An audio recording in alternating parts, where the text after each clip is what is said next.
Bienvenue sur Despiave, la chaîne de l'image et du droit. L'intelligence artificielle s'immisce dans tous les champs de la création. En mal d'inspiration d'écriture, demandez à ChatGPT. En mal d'inspiration musicale, demandez à Eva. En mal d'inspiration picturale, demandez à Midjourney. Parce que Despiave s'intéresse à l'image, arrêtons-nous plus précisément sur Midjourney, cette intelligence artificielle très performante dans le champ du visuel. Les premiers litiges relatifs à l'attribution de droits d'auteur sur les créations visuelles d'intelligence artificielle ont émergé depuis quelques années. Un des derniers en date concerne la bande dessinée publiée en 2022 par l'artiste Kristina Kashtanova et intitulée Zarya of the Dawn. Ce travail a fait l'objet d'une demande de protection devant le Copyright Office américain, qui délivra le fameux copyright en septembre 2022. L'artiste reconnut toutefois immédiatement sur les réseaux sociaux, une fois le certificat de protection obtenu, qu'elle n'était pas la dessinatrice des images, mais seulement l'auteur des textes accompagnant ces images. Le US Copyright Office lui notifia alors l'annulation du copyright pour la partie graphique de l'œuvre dans un courrier du 21 février 2023. L'artiste n'a pas caché les motivations à l'origine de sa demande et expliqué de manière un peu provocatrice sur son compte Instagram, je cite « Mon ami avocat m'a donné cette idée et j'ai décidé de créer un précédent. » Mais quel précédent en l'occurrence ? Eh bien, la reconnaissance d'un droit d'auteur attaché à une création non humaine. Lors de la saison dernière de Despiave, nous avions déjà croisé cette problématique, mais s'agissant des créations animales. Ici, la question est semblable, mais appliquée à la création issue d'une machine. Le statut des œuvres issues de l'intelligence artificielle reste source de débat. Partons toutefois d'une certitude concernant le titulaire d'éventuels droits d'auteur. Il ne peut s'agir que d'une personne physique ou morale, comme une société commerciale par exemple. Une intelligence artificielle ne saurait être titulaire de droits d'auteur. Cette observation peut sembler évidente, car si l'on évoque des droits d'auteur, encore faut-il qu'il existe un patrimoine capable de les recueillir, et donc une personne titulaire de ce même patrimoine. Dans notre affaire Zarya of the Dawn, cette condition ne posait guère problème, tant il est vrai que l'artiste, et non Midjourney, avait revendiqué et obtenu dans un premier temps la titularité du copyright.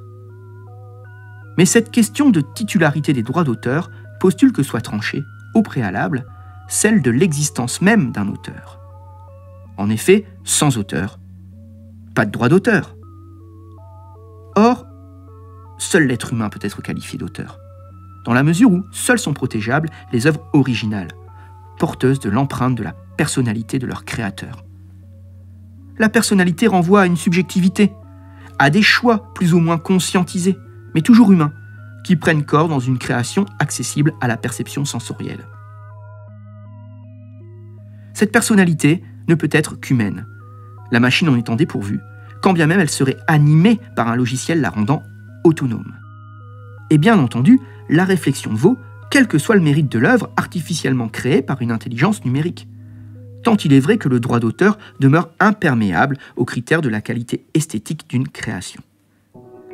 Ainsi, même des créations complexes, voire émouvantes, ne sauraient être protégées par le droit d'auteur si elles étaient créées par une intelligence artificielle. On pensera par exemple au somptueux Théâtre d'opéra spatial, primé lors d'un concours artistique aux États-Unis en août 2022 dans la catégorie Art numérique, ou encore à l'œuvre figurative A Recent Entrance to Paradise, laquelle fut d'ailleurs recalée par le US Copyright Office dans une décision du 14 février 2022. Les choses paraissent donc limpides. Pas d'auteur humain, pas de droit d'auteur. Toutefois, une telle solution n'a d'évidence que pour les situations évidentes. Et il est loin d'être certain qu'elles le soient toutes. En effet, il importe de descendre de manière plus subtile dans les capacités réelles de l'intelligence artificielle. Prenons un exemple a priori sans ambiguïté, celui de Midjourney. Cette intelligence artificielle aboutit à la création autonome d'œuvres, même si le processus de création répond à des prompts, c'est-à-dire des directives, des invites textuelles humaines, qui, successivement formulées, modèle le résultat proposé par la machine. Pour le dire autrement, en reprenant une sémantique ayant cours en matière de droit d'auteur, la prise de corps ne relève pas de la volonté humaine, laquelle reste au stade d'idées exprimées par la machine par des prompts. Et l'on sait que ces idées demeurent de libre parcours comme le veut la formule consacrée. A l'inverse, des logiciels d'assistance graphique et d'aide à la création visuelle, comme par exemple le très célèbre Photoshop, ne sont autre chose que des outils au service de la créativité humaine. La création est celle de l'auteur humain, protégé comme tel par un droit d'auteur. Il ne s'agit là finalement que de crayons digitaux ultra évolués permettant de réaliser l'œuvre picturale. Et a-t-on seulement pensé un jour dire à un dessinateur que ce n'est pas lui qui a fait le dessin, mais uniquement le crayon? Quoi qu'il en soit, entre ces deux situations, allant du simple outil numérique à la machine autonome, il existe sans doute une palette d'instruments pour lesquels il conviendrait, à l'occasion d'un contentieux, d'établir, au cas par cas, qui a fait quoi. Il n'est donc pas certain que les droits d'auteur soient systématiquement mis à l'écart, tant il est vrai, pour citer les professeurs Bensamoun et Farchi, que la frontière entre la création assistée et la création générée par une intelligence artificielle est difficile à tracer. Pour en savoir plus, n'hésitez pas à consulter la contribution de votre serviteur sur le site d'Epiave. À bientôt!